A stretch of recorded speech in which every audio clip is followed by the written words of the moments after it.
Okay, good afternoon, everyone. It is now 4 o'clock, and I would like to call the Public Works and Property Vacation Committee to order.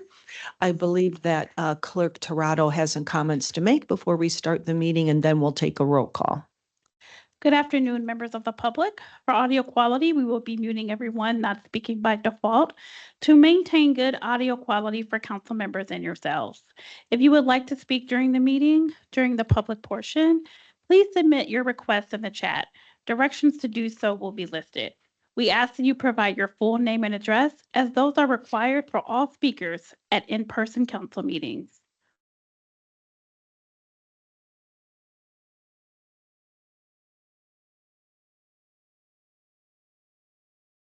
Chair, are you ready for me to do the roll? Yes, you can go ahead and take the vote.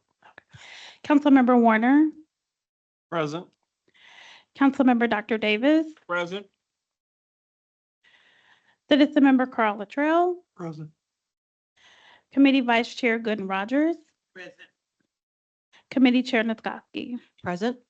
all present. Thank you. We do have a quorum, and we will proceed with the committee meeting. It looks like the first bill we have is Bill number 4925, and the next one is Bill 5025, and these are a right-of-way vacation, and the other one looks like an alley vacation.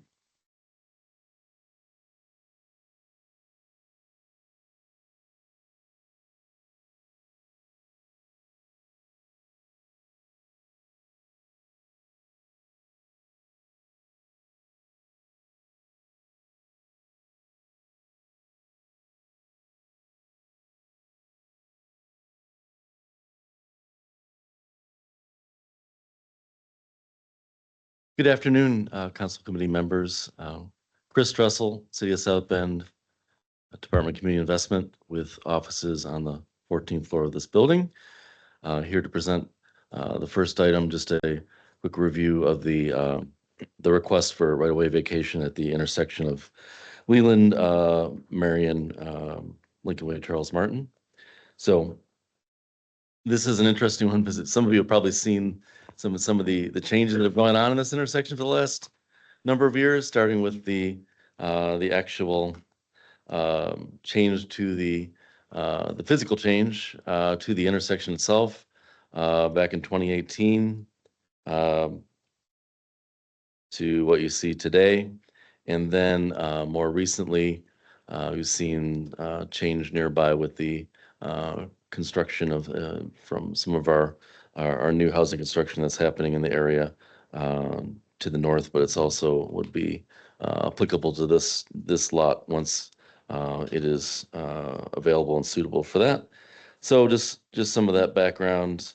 The prior alignments, obviously, once the curbs were changed and the pavement area was changed, no longer matched up with what had been there previously. I had some extra areas of right of way, generally there as it's sketched out in green, that needed to be vacated, and that's what amounts to the request here today.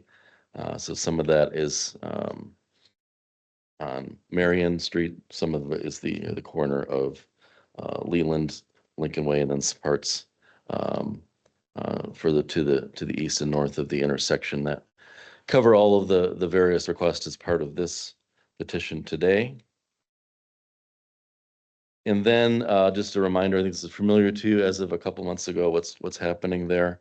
This is part of a larger effort for a tax credit project from Advanix Development Corporation, and they've had scattered sites on different parts of the west side, and then this would represent one of those site opportunities for a new build. So that's the basics of the request. Again, we're coming in with this last piece to make sure that the right of way will meet what's on the ground in terms of the division between the where the private lots are and the sidewalks and pavement and such. So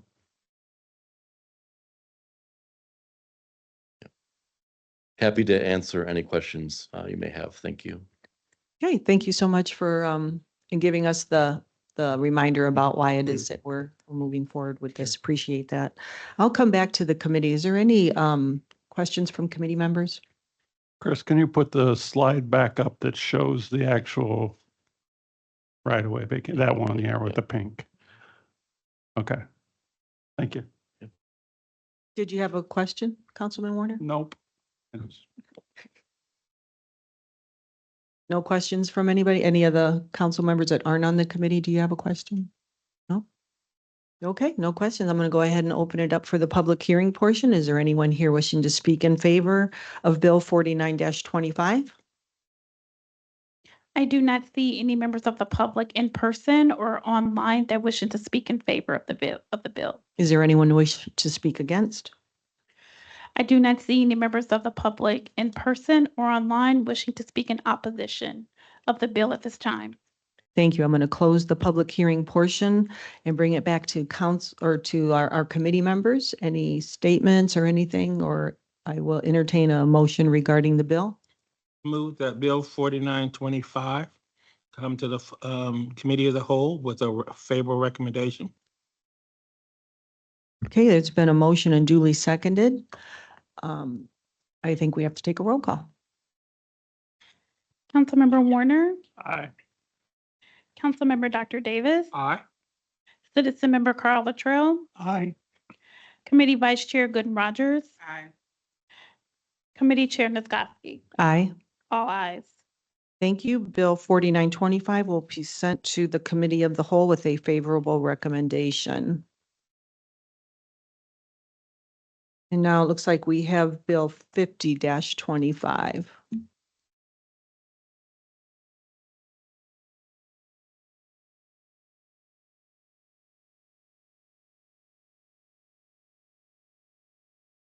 Mr. Dressler, are you good? Are you doing Bill 50-25? It's a right-of-way vacation?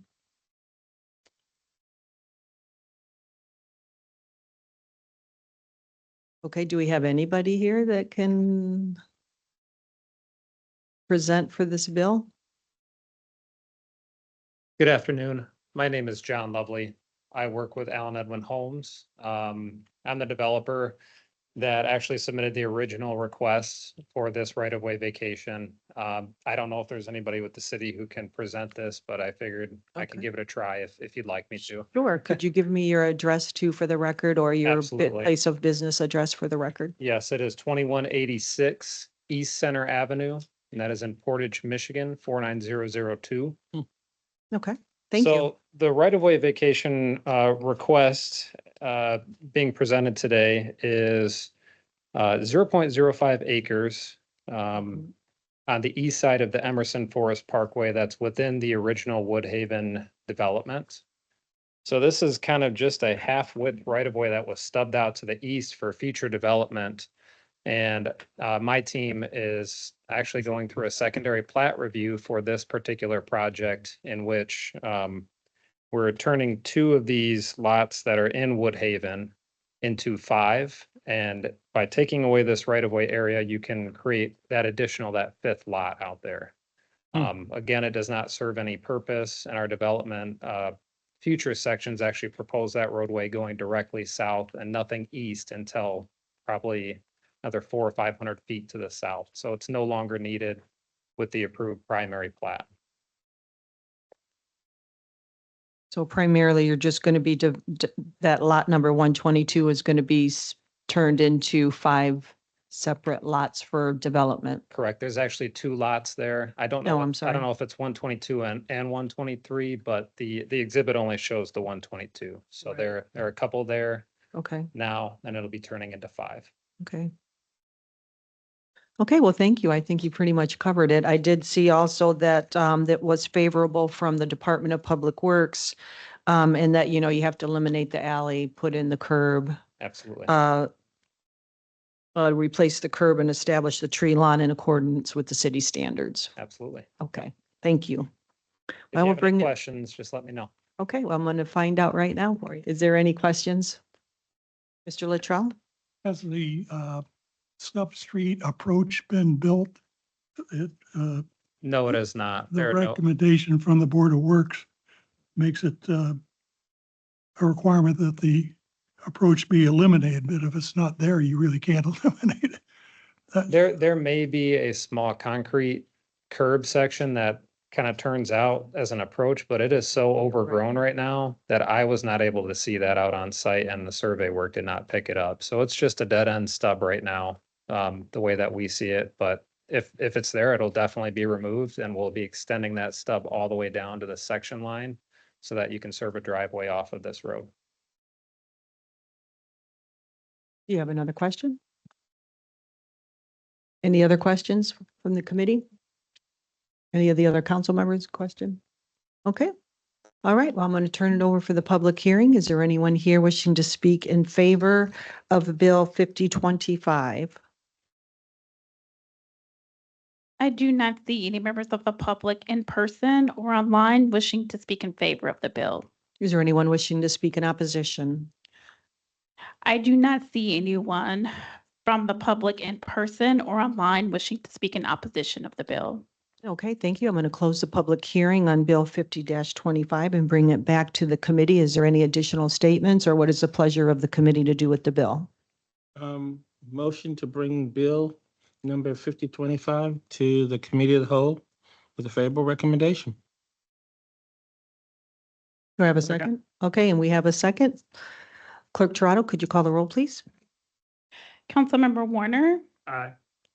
Councilmember Dr. Davis, Aye. Citizen Member Carl Luttrell, Aye. Committee Vice Chair Gooden Rogers, Aye. Committee Chair Niskoski. Aye. 5 ayes. Thank you. Bill 5025 will be sent to the committee of the whole with a favorable recommendation. Thank you so much for your presentation. And now we're going to move on. We're going to have an update from Mr. Eric Horvath, the Director of Public Works. Are you doing both of the updates or just the one for the PFAS? I'll do PFAS and then I've got staff members here. They'll do the curb and sidewalk. Okay, thank you. I see. Thank you. Okay. Good afternoon, council members. Eric Horvath, Public Works Director with office on 13th floor of this building. Appreciate the opportunity to talk to you today. Had a couple of council members reach out asking questions about PFAS specifically as it relates to our drinking water. And subsequent to that, I sent out an email kind of giving you some details, but I thought it'd also help if I came in person, maybe did a presentation and then give you the opportunity to ask any questions that you have.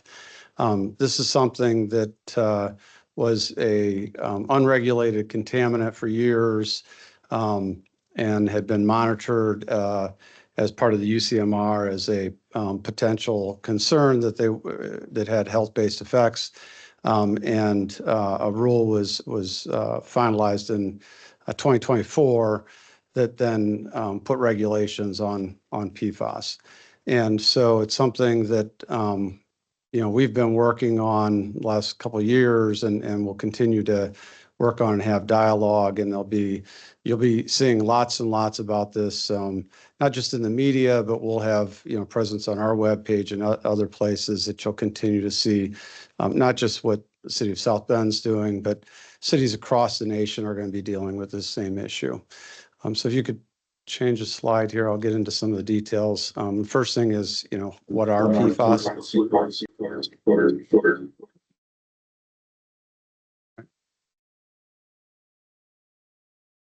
Okay.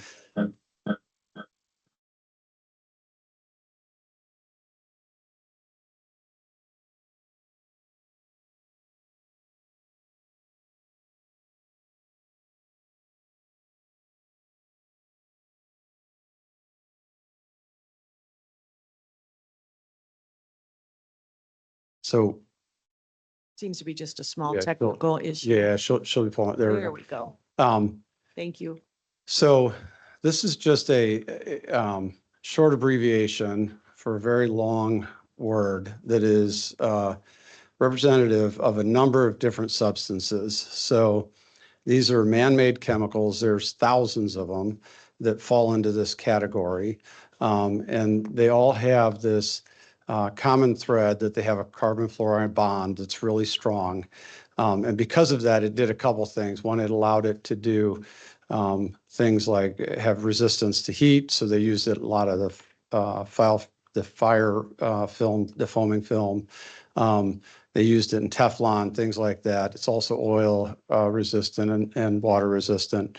And so they use it on clothing to become water resistant, things like that. So it had good properties. They were created back starting in the 1940s, and they've continued to make these chemicals. They're still making them. They're still using them in stuff you're probably wearing right now, that you have on your lips right now, that you may have flossed your teeth with this morning. It's very common, and so it'd be unusual for you not to be coming into contact with this on a regular basis. So these are known as, you'll hear the forever chemicals. What that means is it just has a really long half-life, so it breaks down very slowly in the environment and also in your bodies, which makes them particularly troublesome because it bioaccumulates then. So if you go to the next slide.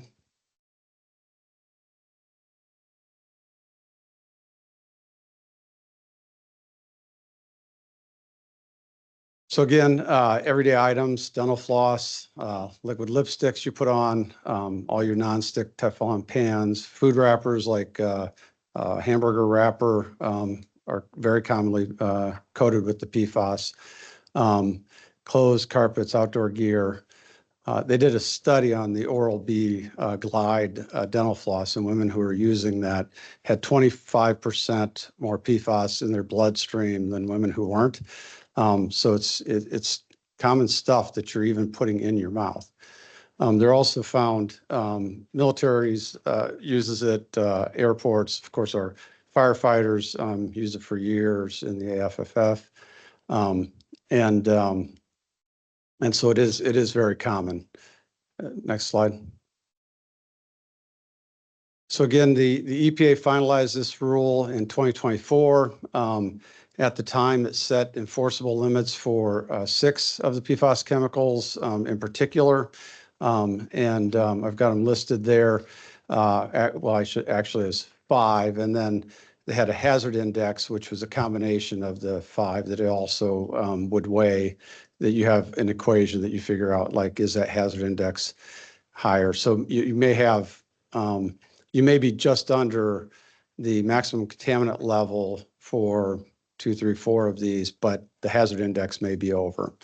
But subsequent to that, the new regulations peeled that back. That came in 2025 and has set it just for PFOA and PFOS at 4 parts per trillion.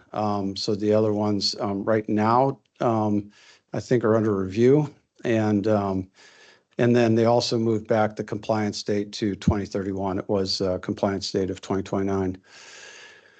So the rule requires us initially do some monitoring, and that has been done by the city. We started monitoring a number of years back as an unregulated contaminant as part of the UCMR requirements. And so now we have data to show that we do have PFAS in our drinking water. If you go to the next slide. So this is, again, it's very common. This isn't uncommon, especially in groundwater. A lot of times these groundwaters have been contaminated, and since this stuff doesn't break down, it's going to stay in that groundwater until it gets eventually to a well. And it's not anything that's coming from the drinking water plant itself or any of our process. It's not something, that we have that's leaching from a pipe. It's literally coming from the groundwater that we're pumping up. And so, landfill leachate runoff, if there's a fire and they use the foam, that leaches into the water, and then those chemicals are in there. Next slide. So how pervasive is it? It's pretty pervasive. You can see that, we've got 9 different points of entry in our system, meaning areas where we're pumping groundwater into our distribution system. In those 9 pumping stations, we have 29 wells. Of those 29 wells, 12 of these have PFAS detected above the limits. And so it's pretty significant. one of the 9 treatment plants has, so that's raw water though, right? And so then it goes through the plant. The problem is a lot of our plants aren't set up to necessarily pull out PFAS. So there's specific treatment technologies that you're going to use to pull that out. Now, we do have GAC at 2 of our well fields, which is one of the materials that you'd use to pull PFAS out. So it's through an adsorption process. So that's good. The one that is above the MCL is North Station, which is right down here at Lieber Park. And that's the one that we talked about in budget that we started doing design work on. We've already got that approved through the Indiana Finance Authority to get SRF bond dollars for that project. And that project would entail putting treatment on that station for all of the groundwater that goes through that system. So that one would be back into compliance. And overall, then we would meet the compliance of 2031 deadline.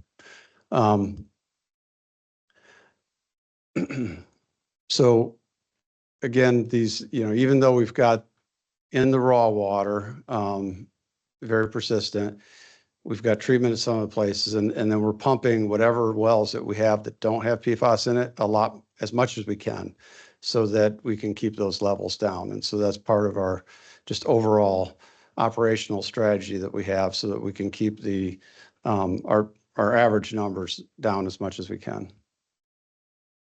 Next slide.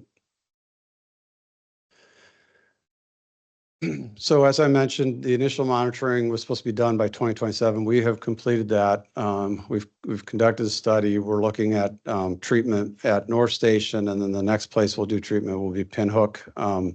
So we do have a couple wells there that are pretty high as well. We did also, a couple of years back, joined a national class action suit to try to recover some dollars as part of some of the manufacturers of some of these chemicals. So in particular, 3M, DuPont, Tyco, and BASF. We have recovered, actually just got a check for $4.5 million today. So that puts about $6.5 million to date. It will probably be about $12 million total on those lawsuits, those 4. So it'll help us with some of the treatment costs. So I mentioned in my presentation, we're counting on $6.5 million of that recovery to go into North Station for the treatment process there. In addition, we signed a contract with Black & Veatch to do the study, the testing, bench scale pilot stuff, as well as the design of the system. And that $1.3 million contract is being reimbursed through the bipartisan infrastructure law. Monies that were set aside for emerging contaminants. So there was money specifically set aside for PFAS activities so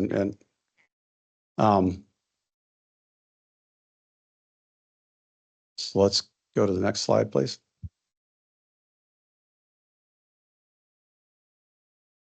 So again, we currently meet the standards right now at 8 of the 9 points of entry. The 9th one being North Station, which we're building the treatment plant, and that'll be going to construction next year.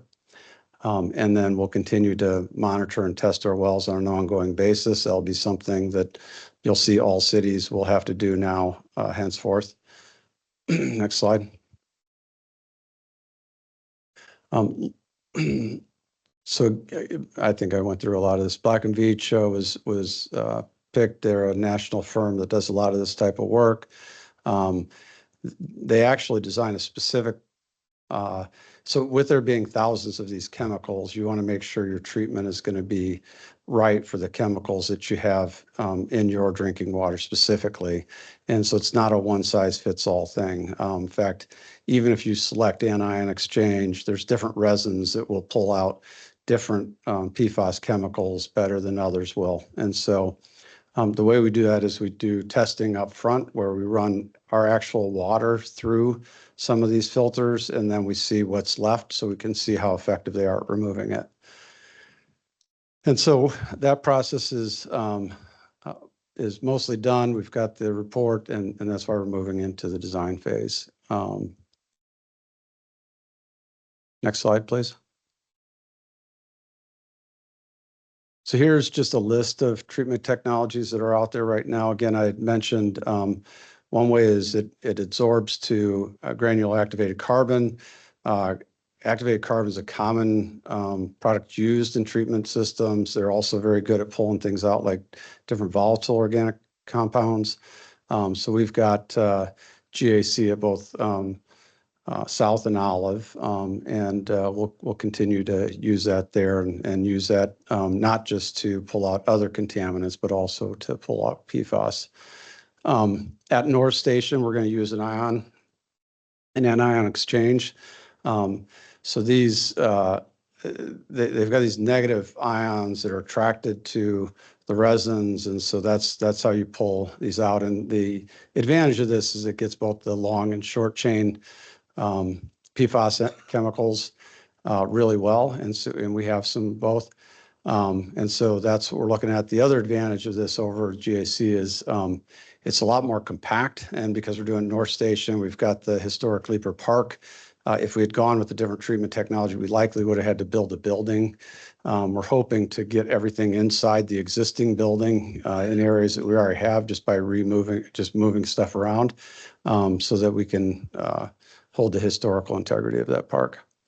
And then there's other methods. So membrane filtration, either reverse osmosis or nanofiltration. It's basically taking just a membrane that is so small that the water molecules can get through it, but the contaminants cannot. And so all of the contaminants are caught by not just PFAS, but pretty much any contaminant that you can imagine would be stopped. And then you just backwash that stuff and remove it.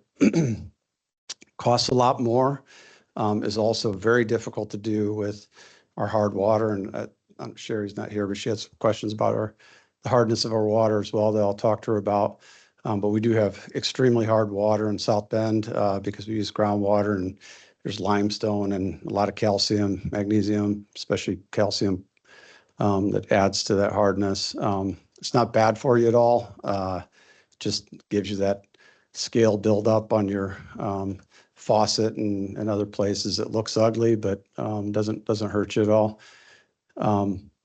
And then advanced oxidation process, a lot of them, these are more emerging technologies that are using oxidation to remove it. So you've got some cities who've just started to do some of this. Next slide. So those are things that, we can look at on a larger scale. We're going to talk about, some of the things we're going to do, but also then what people can do at their house as well. So we will be in full compliance with all the EPA requirements before 2031. We should have this station built by the end of 2027, maybe beginning of 28. And at that point, then we'll have water coming out well below the MCL at North Station as well. And then we'll continue to do public updates. In our last two, we do this annual water quality report. It comes out in June. It goes into every resident's bill, so they get it. There's a section in here that's always covered on PFAS. Now, to date, because we hadn't had the rule before, it's always been an unregulated contaminant. Now it'll be a regulated contaminant moving forward. But we'll continue to show what the results are of all of our testing over the year and what our average numbers on that are. And then continued collaboration with consultants on design implementation, not just at North, but at Pinhook. And we'll build a website as well. And we'll do some other postcards that we'll send out to residents just to try to get people up to speed on this as well as we can. It's somewhat complicated and I think sometimes scary if people understand it, but we'll do our best to try to make sure people are being educated about what it is, what the concerns are here, and what we're doing to protect their drinking water. Next slide. Okay, so if you're still concerned, you're worried that, because we can't, I wish we could build the treatment plant with the snap of the fingers, but we can't. Obviously, it takes some time to figure that out. and we're working hard at doing that. And in the meantime, from an operations standpoint, we're going to do everything we can to make sure that we've got as little PFAS going into our drinking water as possible. In particular by pumping certain wells and pumping harder areas that we have the treatment already in place. But you can get these certified water pitchers or systems that go under your sink or whole house systems. So there's, for instance, you can get a water pitcher that Culligan makes for less than $30 that is certified for removal of PFAS, as well as a number of other things. Lead, I think, is in that as well. It's got a little filter built in that the water goes through. It's got like a charcoal, like a GAC on it, as well as ion resins in there. And then, so that's I think one opportunity people can just use for their drinking water. Then they're not exposed through the drinking process itself. You can also get the systems that go in your sink. So if you want to attach them to your hard water, not your soft water. So this is your drinking water kitchen sink. A lot of people have these already. You can have an RO system. You can have a GAC system. The cost, anywhere from a couple $100 to over $1,000, depending on the system you get and what it'll treat. And then there's also similarly with similar technologies, whole house systems that you can get as well if you want it to put on your whole house.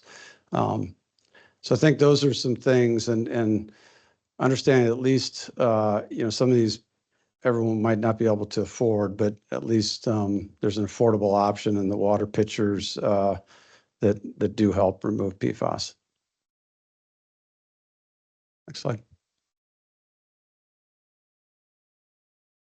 So we'll have an insert in upcoming water bills. We'll create the web page, as I said, and we'll continue to put updates and track our progress on our treatment and any other results that we get. Again, you'll continue to see our annual water quality report will come out every June.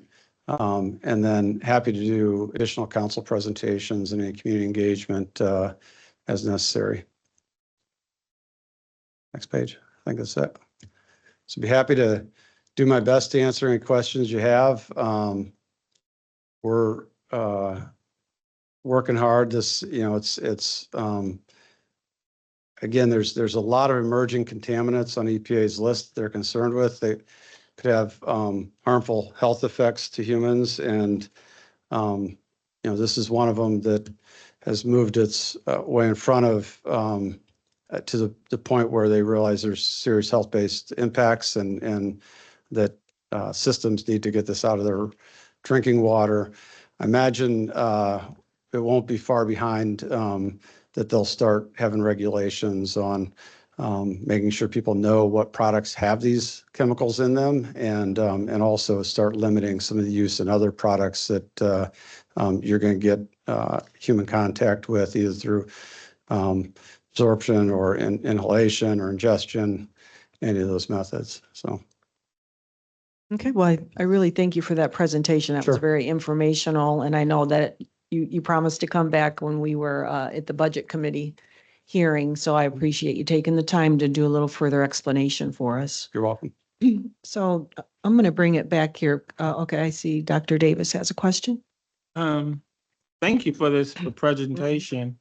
Two things, well, a lot more, but I just did two. In the 17 of them, what was that? 12 had that you found to have the PFAS, and then the other 17 you didn't. What do you think was the major difference between why those 17 were okay and why the 12 were having problems? That's the first. And then in terms of the consumer safety issues, for people who feel that they may have been affected by this, what is the best way for them to reach out? Do they see something with your office? or whatever, any of the cancer issues or other issues that they may be affected by it? Or is there a certain high level that it causes the cancer or hormonal issues that are being affected? So what happens if I've been drinking this and I've started having or realized this could have been traced back to that? Was any of the monies that these other companies giving back, that millions of dollars that are coming back to the city, set aside for the citizens of South Bend to help them in their own health needs? So you can work with that. The first one, we're dealing with the differences, and the other ones in terms of the community safety issues and what their impact would be regarding the funding that comes from the issue that they may have been harmed. Sure. I'll do my best to answer those. So in terms of the 12 versus the 29, there is no real rhyme or reason other than where those contaminants somehow entered the groundwater system and flowed to that well. And so, our well fields, you'll have a well, in a certain location, then you may have a well that's 400 feet away. And because that plume of whatever that contaminant was, let's say there was a fire over here and they used the film and that film ended up getting in the groundwater, that plume moved its way to that well. That's why we're finding it at that well. The other thing tough about that is that just because today it's showing up in this well and not this well doesn't mean tomorrow that's going to be the same. In a year, it might show up in this one and not in this one, or maybe it shows up in both, because these are contaminants that are in the groundwater and there's no way to tell where they are or where they came from in the first place. And so it's somehow, happened because of industrial discharge, a fire, something that had put this PFAS into the groundwater. These are not, naturally occurring elements. Sometimes you'll have things like arsenic that naturally occur in groundwater that are coming from, going through the soil, picking it up. But these are all man-made chemicals, so it's definitely coming from something that was dumped. So we'll just have to make sure that we continue to monitor all the wells and that we make sure our finished drinking water is below the maximum contaminant levels. This one's, it's still recent study. So I think, a lot of the health effects need to be determined yet. Let me just say that one of the things that's tough about this stuff is that you don't want people to get super concerned about something that it's over a lifetime of exposure and could have certain impacts, their chronic impacts over that time that will give you a greater likelihood of getting, some certain issue, either with your liver, your kidney, cancer, that type of stuff. Almost everything we come across in our environment has that same issue to varying degrees, right? We all have risks that if you eat a tablespoon of peanut butter a day, it's going to be really bad for you. You get aflatoxin, it won't be good. And probably much more dangerous than PFAS. And so there are naturally occurring things every day that we do that are just as dangerous, if not more dangerous. So I don't say that lightly to try to diminish it, because we're doing everything we can to get it out. But I just say it because I don't want people getting overly worried about the fact that we do have some PFAS in our drinking water. And the thing about it is, and I hear your point on that, is the reason why we have been awarded the money because let me put it this and try to phrase it. Is everybody who is joining the lawsuit coming from cities that have a higher part of it, a lower part of it, or does the fact that we received the money indicate from the other side or from any kind of legal issues that our city is higher than others because we got awarded funding because of that? Or what's the reason? Because if we are joining a lawsuit and we don't get anything from it, that's one thing. But if we join a lawsuit and we're getting 6 million, which I'm glad we got, but does that indicate a higher level of presence here that we need to be worried about? That's the first thing that. Yeah, so on the lawsuit, we actually joined it before we even had a lot of the studies done to Mhm. know whether or not we had it. And then we started doing the testing as part of that.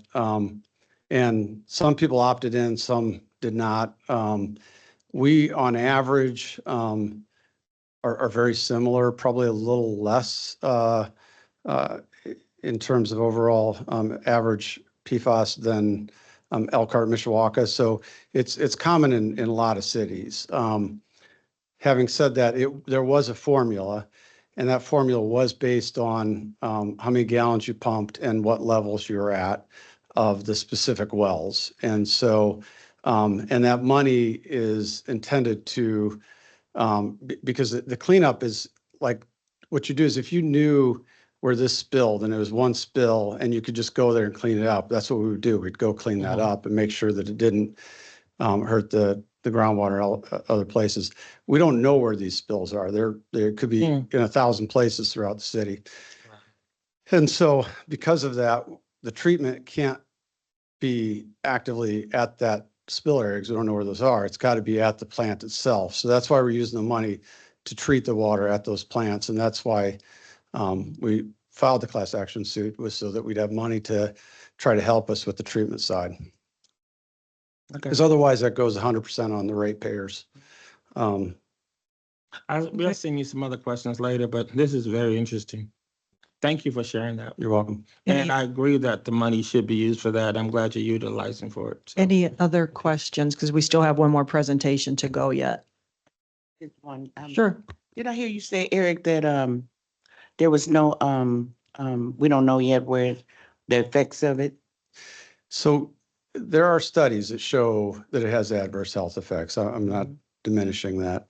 I think how big of an issue that is yet to, I think, fully be realized, right? So I think they're still trying to do studies on some of that. And part of that too is because there's literally 1,000 of these chemicals, and each of these chemicals is different. So one may not be nearly as toxic or harmful to humans than another one. And that's why it's hard. They kind of lump these together as, PFAS forever chemicals, but each one of them is really different from the other one. They just have that common fluorine carbon bond that they all have. Yeah, and I was talking to somebody about this subject. They said there's even some medications that have this as a binding agent. To your question, and I was kind of, so I don't know how that is or if that's going to continue, but that was a little concerning to hear someone say that. Yeah, none of that stuff's regulated yet either. Yeah. So is there any other questions from committee members or council members that are here? I'll email mine to you Okay. because of the time frame. Okay. Yeah, and this is, obviously the start of the conversation, not the end of the conversation. So happy to come back anytime and update you. Sure. Also, we'll continue to try to do as many updates as we can to not just the council, but to the public so that people stay informed and they know as much as we can get out to them. Yeah, and I think that is important to get the information out there so people aren't panicking. These are chemicals that have been in everything. I even know downstate with the firefighters, Yeah. With the gear that they use and the gear that they wear going into a fire, that was proven to be true, but trying to link that to certain health issues that firefighters, that's a whole nother thing. Yep. But I know Councilmember White's going to email you some questions, and Vice President Thomas Morgan has a question, and then we're going to go to the public hearing, and then we'll hear the update for curbs and sidewalks. Sounds good. Thank you. Thanks so much, Eric, for this presentation. I just want to say that I think what was alarming, that was really encouraging that an article came out, I think it was a couple of years ago, that we are being proactive and taking measures to monitor and to stay on top of this. And then the more but then the more recent article that came out stating that South Bend was one of just a few communities in the state of Indiana that had elevated levels, raised questions about the credibility of the fight of the former. And so I appreciate you coming here tonight, explaining that, and also identifying the communication means moving forward, which you also had brought up in our budget meeting. And I believe the question I did have, which I think you may have answered with Council Member Davis's question, was, that article did say that South Bend was just one of two or one of few other communities in the state of Indiana. So my question was similar: why South Bend and these couple other communities, and why not others if this is so ubiquitous Yeah, in groundwater? yeah, that's a good question. I don't know where they got their data from on that. Because you can look at the annual water quality reports for Elkhart or Mishawaka, and you can see their exact levels of PFAS. So I don't know if they didn't look deep enough to find that, or if they were using some other source.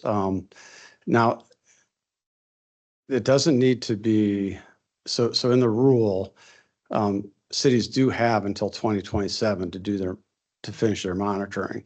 So some of them may very well wait, and I'm not saying cities are waiting, but they could wait.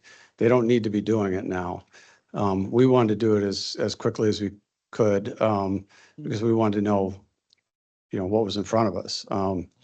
And so, but I can try to get more data on other cities, in particular in Indiana, that are having similar issues. Well, thank you. Thank you for that. I'm going to go ahead and open it up to the public hearing portion.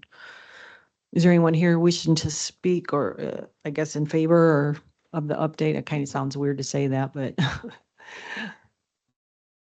Sue Cussel, 4022 Kennedy Drive. No, I not favor or against. I appreciate that we have an update. Some of the things, and I spoke about it a couple years ago. I know Tampa, Florida has been doing things. I kind of wonder if maybe our group should go to Tampa. Maybe it's a good use of travel money for the city. See what Tampa's doing. I know there's some graphene and newer tech that's coming out, which is encouraging. And I was very glad to see that there's a public awareness campaign. I think that's really helpful. There's two things that come to mind. One is, I know that with South Bend having such a large international airport, that we probably have more firefighting foam out there.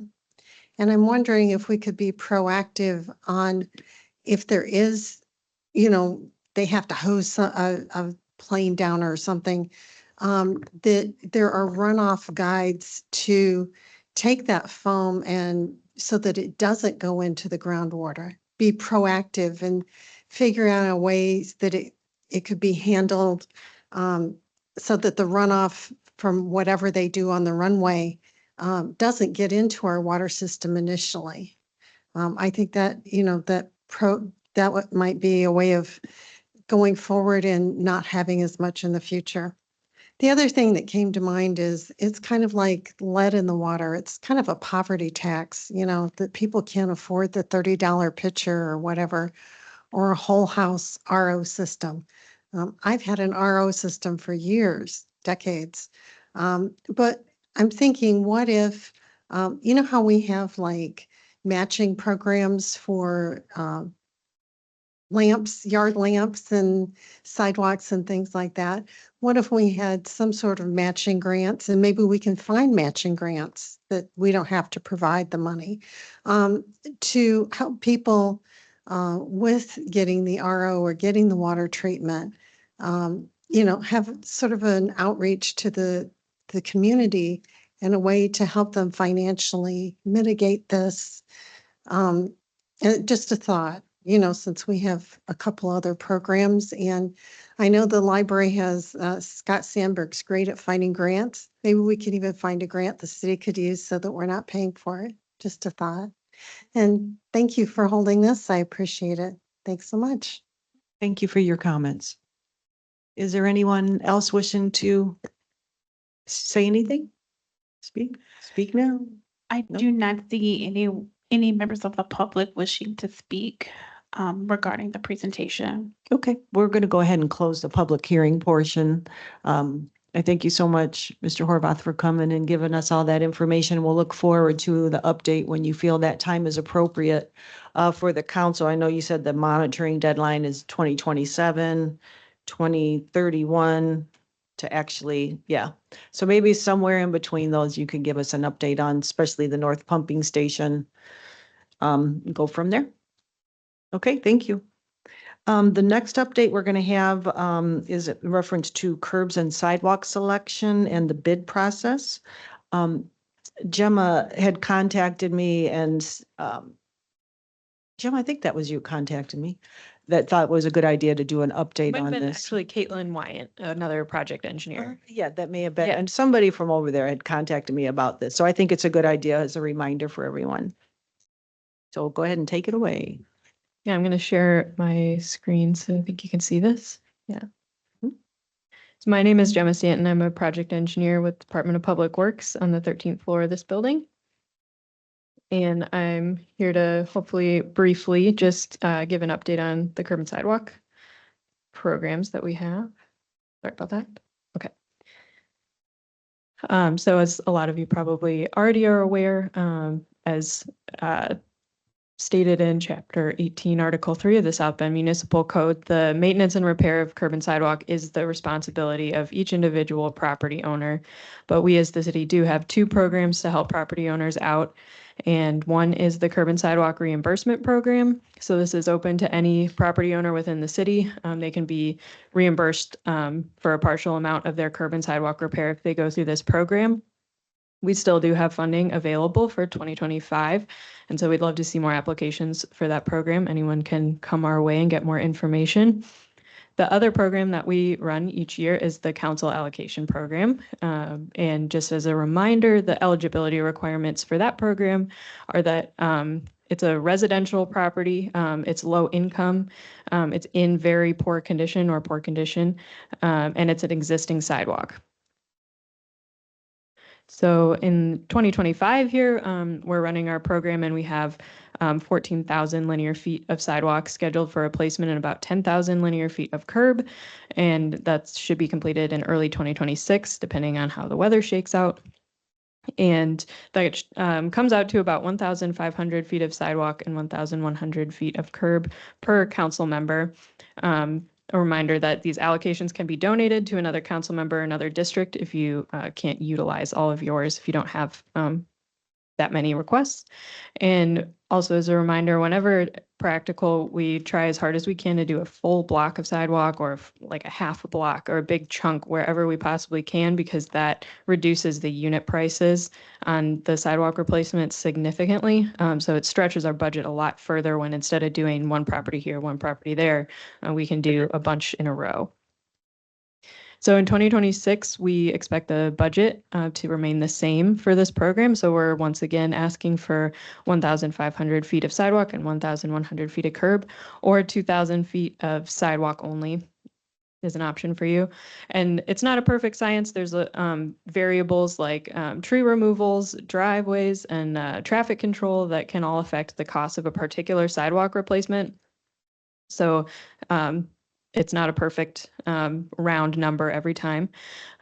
You can request over that allocation. You're welcome to do that. It helps us if you include priorities, if you want to request extra, and we can slot those in based on your priority of that property and the available budget. So if we can do more than these footages, we will. If you don't have the full amount that you're allocated, we do have a log of 3-on-1 requests for sidewalk and curb replacements. So if you can't reach your allocation, we can certainly supplement for you. I'm here letting you know that the deadline to submit your request for 2026 is going to be October 31st, 2025. And so that gives us almost 2 months before that deadline. And that seems really early for 2026 construction season, but there are a lot of steps in between, so I'll kind of go over those briefly. But before the snow flies in November and December, we have city staff go out and inspect every single property that gets requested, and they take measurements and they verify the condition, and they see if there's any unusual conditions that we need to be aware of before we were to go out there with construction crews. And that takes a long time, and it's very difficult to do that, obviously, when there's a lot of snow on the ground. So we try to get that done before January. And then in the very beginning of the year, January to February, we are crunching numbers and trying to maximize the amount of locations that we can get done with the budget that we have. And we will share that with you in early 2026. And then once we have that final list, we actually have to prepare bid documents to get a contractor on board. We put that project out for bid, and around May to December, more or less, we're doing construction on all those properties. So it does seem really early, October 31st, 2025, asking you to submit all those requests for 2026, but there's a lot of intermediary steps that we really need to be able to plan well to save money, save ourselves time, and to get the projects done right. And as a reminder, a few years ago, we were getting requests for some more transparent GIS tools where you can see the requests that you've made, the requests that have been completed in the past. And so we've been working on that here for several years to keep honing that tool for you. And this is not meant to be a tutorial at all. I'm just kind of going over what's available, but we have a GIS map that's available to you where you can search for a property, or you can navigate to it on a map. You can click on a property to see information about it. This is a screenshot of Councilmember McBride's, one of her requests from last year that didn't get done. It's already in there, and she let me know she still wants to do it. We labeled it high priority. So there are properties from last year that probably, I think in every district, there's at least a couple properties that got rolled over. And so you don't have to re-request those. You don't have to go dig in your email from 2022 to figure out who was asking you what, when. We have those logged, and you can see those in here just to verify. So if you do have a resident saying, I requested this last year, you can verify, oh, it's already in the tool. You can add brand new properties as well. So if you want to navigate to a new property, you can input information all about it and let us know what the priority level is, if there's anything special about it. Finally, there is a window in this GIS tool that allows you to see the footage that you've selected, so you can tell where you're at in terms of your allocation. So in terms of next steps, you will receive an email in the coming days from Caitlin Wyant, and she's a fellow project engineer in Public Works. She's going to give you very detailed instructions on how to utilize the GIS tool to put in these allocations. You can also just email us a list if that's better for you. We just want you to know that the GIS is available if you ever want to look at it. But you can feel free to just email us a list if that's easier. Again, that deadline is going to be October 31st, 2025. And I encourage you to direct your questions to Caitlin as she's going to send you an email. You can reply directly to that email if you have questions about it. And again, just want to thank you for your partnership on this program. We do a lot of good improvements through it each year. So looking forward to another round. All right. Well, thank you so much for the presentation. That was very helpful. I was going to ask, are they going to send out, I think I dug through last year's link to find what you sent me to look in there and put in properties. So that's going to be very helpful. Thank you so much. And actually on that point, you can update throughout the year. So that tool, that link that we send out, you can go into that any time of year, not just right now. Okay. At this point, council members, I'm not going to have questions. It's 5 o'clock. We do have the next committee meeting that starts at 5:15, and then a 5:25. Please feel free to email Caitlin, I think you said, yeah. I'm not going to do public input either. It's 5 o'clock. Normally for updates, we don't do public input most of the time. Sue, I'm sorry, I see you flinching out there. But if you want to send me, if you want to email me anything that you had a concern about, I can certainly send that out to all, or you have all our email addresses if you want to send it out in reference to the curb. Well, if you would like to send it, please do. Yes. Yeah, I don't recall getting anything from you on curb and sidewalk.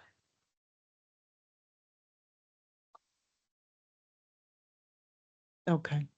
Well, at this time, it is 5 o'clock. I'm going to go ahead and adjourn the Public Works and Property Vacation Committee and turn it over to Dr. Davis to open up the ZNA Committee. Thank you, everyone. I would like to commence the zoning and annexation committee and would like for our clerk to please give the roll call. Councilmember White, Present. Councilmember Warner, Present. Citizen Member Henry Davis Jr., He is sick. He sent me a note. Citizen Member Stacy Odom, Present. Committee Vice Chair Thomas Morgan, Present. Committee Chair Dr. Davis, I'm present. Thank you. 5 present. And we would like to now hear substitute. We need a motion to hear the substitute. So moved. Do we have a second? Do we have a second? I'll second. Second, cool. For bill number 3925. So we Chair. have a vote on that. Chair, you would have to take a vote on the motion. Pardon me? You have to take a vote on the. I know, that's what I'm saying. Can we have a vote on that? I agree. You ready? Councilmember White, Aye. Councilmember Warner, Aye. Citizen Member Stacy Odom, Aye. Committee Vice Chair Thomas Morgan, Aye. Chair Dr. Davis, Aye. 5 ayes. Thank you. Now we would like to hear substitute bill 3925. Special exception at 1039 Lincoln Way West. All right. Good evening, committee members. Tim Staub, zoning specialist for the city of South Bend with offices on the 14th floor. I do not see the applicant in the petitioner here or online. Do you want me to still proceed? Oh, boy. Well, our practice has been to just move it with no recommendation to the committee of the whole. Are we going to want us to continue with that because they're not here? Would you still like me to make the presentation or? No, this is the bill we heard before, correct? And it was Correct. tabled twice before Yes, with the U-Haul on Lincoln Way, correct? correct. I'm going to make a motion to send this forward with an unfavorable recommendation. I second. All in favor? I mean, a vote for my clerk. You just to take the roll. I mean, take the vote. Committee Member White, Aye. Committee Member Warner, Aye. Citizen Member Stacy Odom, Aye. Vice Chair Thomas Morgan, Aye. Committee Chair Dr. Davis, Aye. 5 ayes. All right, thank you. And now for the bill number 5225, it says this, the Board of Zoning has tabled bill number 522 until October 6, 2025 meeting. Bill 522 needs to be tabled until. Okay, the Board of Zoning Appeals, they have tabled it to 512 with themselves, and we need to table ours until the 13th. There we go. Do we have a motion to do such as? So moved. Second. Okay, I'd like to take the vote. Councilmember White, Aye.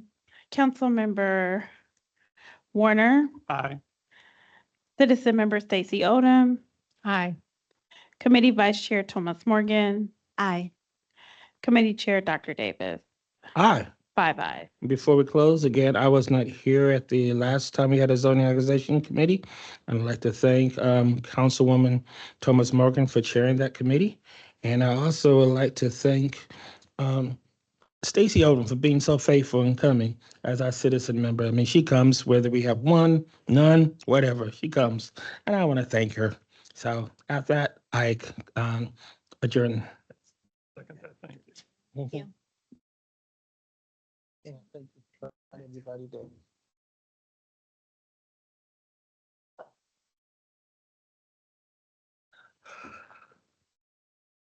Yeah.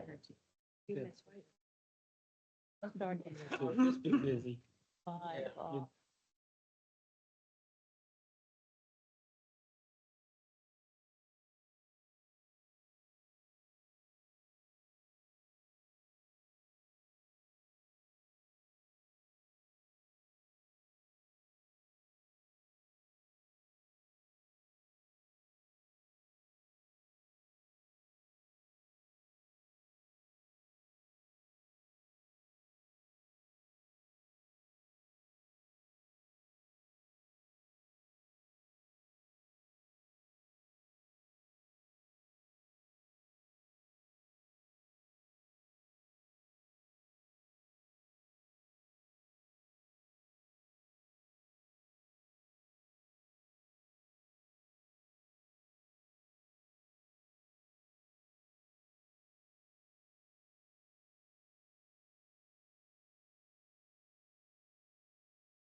Will you please call the roll? Councilmember McBride. Councilmember Gooden Rogers. Present. Citizen Member Gabriel Mursa. Committee Vice Chair Niskoski. I'm present. I see Gabe Committee online, Chair too. White. Okay. I have 4 present and we have a quorum. Thank you. We do have a quorum. We're going to move very quickly to Bill 5125. This is amendment to the Youth Advisory Council.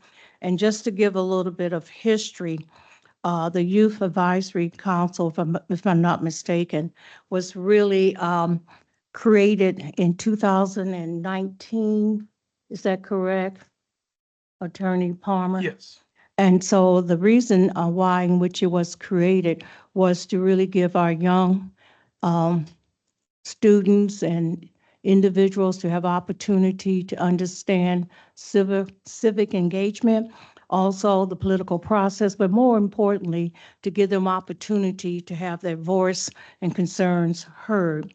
So today, I'm very proud to present Council Bill 5125 to reestablish and strengthen the Youth Advisory Council. As you begin to look at the amendments, one is to really ensure that students reflect the St. Joseph County. As most of you can recall, we did amend the Youth Advisory Council to move beyond just the South Bend schools, but also not looking at students having to come from each 6 districts, even though we tried our best to do that, but we were not successful in doing so. And so that at this time, we're looking at amending the ordinance to really to clarify the duties and the responsibilities of the students, the expectations, but most importantly, to look at the leadership team.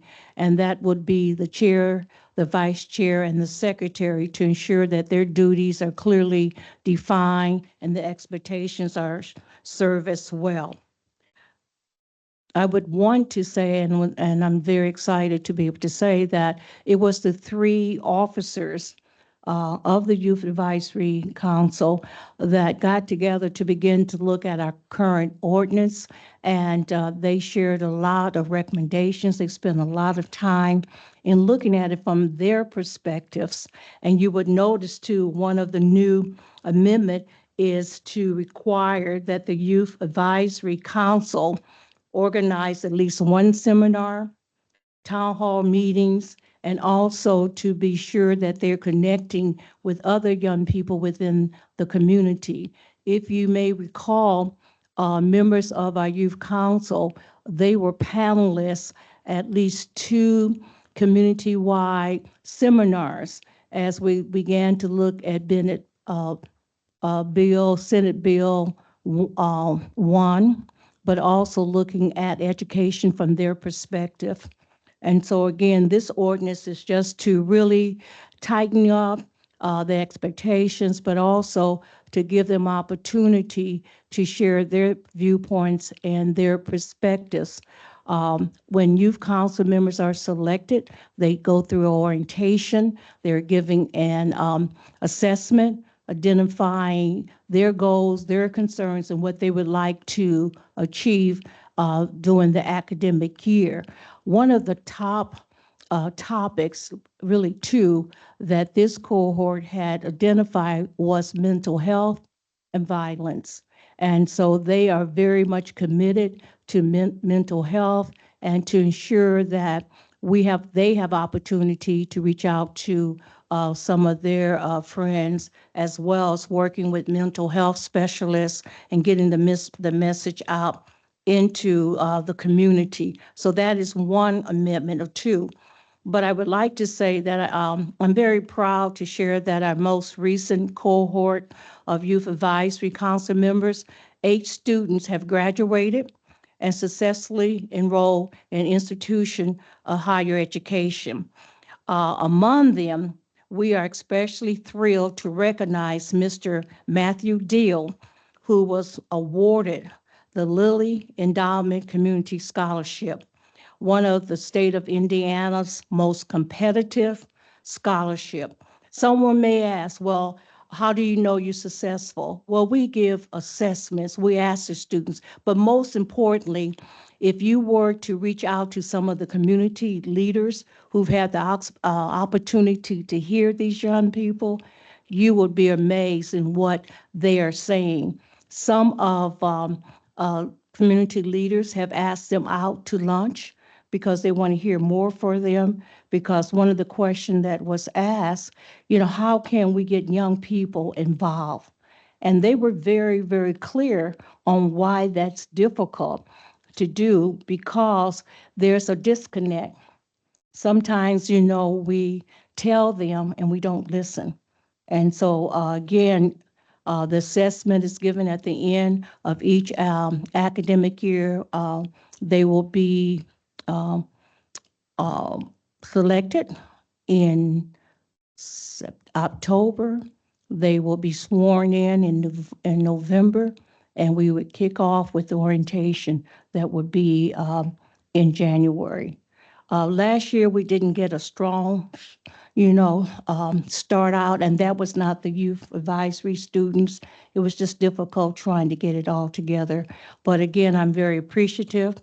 I enjoy working with these young people, and they have been amazing. So I do ask for your support if you have any questions about the Youth Advisory Council. And, council members are welcome to stop in anytime that we have our meetings. We tend to meet twice a month. We have a curriculum that is created based on what they would like to see, who they would like to talk with, and then on the other times in which they are meeting, they are involved in community and they do community engagement. So any questions that you might have, I'm more than happy to share those with you. Thank you. Okay. And it's very awkward being in this position, in this chair, because I'm the chair of the residential committee. I'm giving the presentation, and then I'm going to ask for the committee's members to give a recommendation that you might have in terms of moving the amended ordinance to the full council. That's in Bill 5125, to Committee of the Whole. Could I have a point of order? I think we still have to have the public hearing. Okay. Oh, that's why it's moving so fast. Okay, well, at this time, we have the public hearing. Is there anyone in the ordinance that would have any questions? Okay. Clerk Dorado, anyone online? I see no one from the public in person or online that has any questions regarding the bill. Okay, the public hearing is now closed unless there's any council members that might have any questions. Seeing, I would like to also recognize our committee citizen that has been appointed, Mr. Gabe, and he has been involved in a lot of the youth involvement prior to really having the ordinance, and I really appreciate it. He started out as an intern, and he's been very, very much involved. I'm glad to have him as a member on the Residential Neighborhood Committee. We have a motion, and has it been second? I'll second. We have a motion, it's been seconded. Any questions? If not, a motion to move this favorable to Committee of the Whole. Okay, do we need to do roll call? I think we do because we have someone online, Gabe. Councilmember Gooden Rogers, Aye. Citizen Member Gabriel Merso,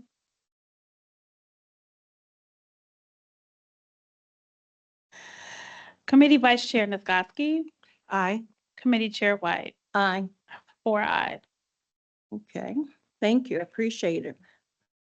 This bill will be sent to the Committee of Whole with favorable recommendation.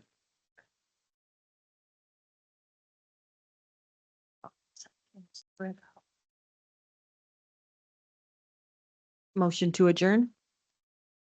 Motion to adjourn. Okay, thank you. Matt he may join this afternoon. Oh, okay. Perfect. Okay, it's Miss Ophelia.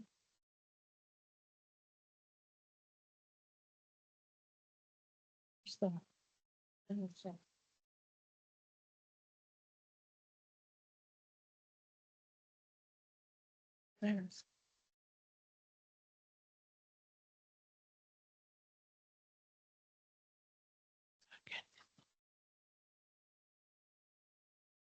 This better than mine.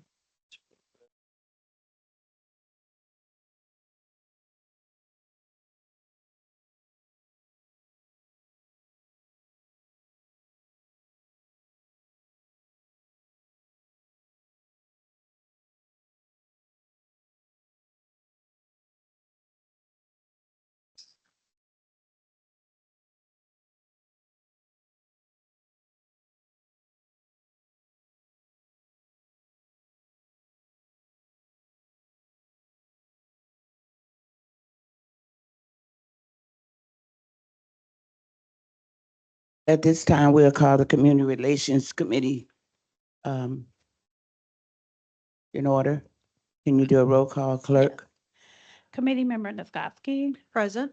Committee Member Bolden Simpson, Citizen Member Alice Marie Pickens, Committee Vice Chair White, Aye. Committee Chair Gooden Rogers. Present. Present.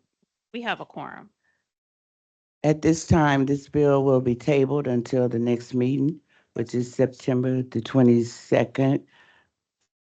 As requested by the petitioner. Bill number 5325 be tabled.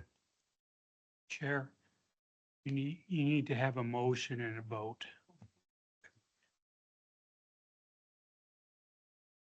I would like to make a motion to table Bill 53-25 until the next council meeting, which is, do we have the date? September 22nd. September 22nd, as per request of the petitioner. I second that motion. All those in favor? Or do a roll call? No, that's it. Okay, aye.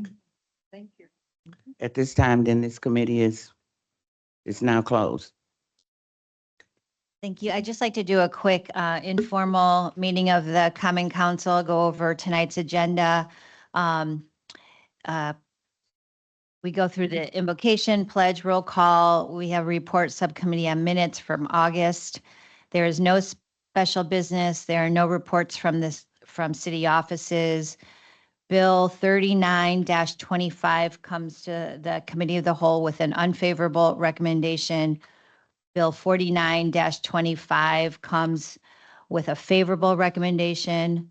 Bill 50-25 and 51-25 come to the committee of the whole with favorable recommendations. Bill 52-25 will be tabled until October 13th, and Bill 53-25 will be tabled until September 22nd per the bill sponsor's request.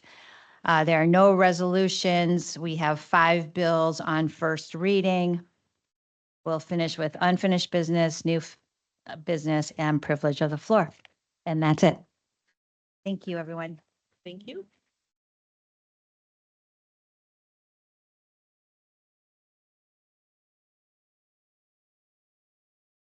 I'm gonna go home and let my puppy out.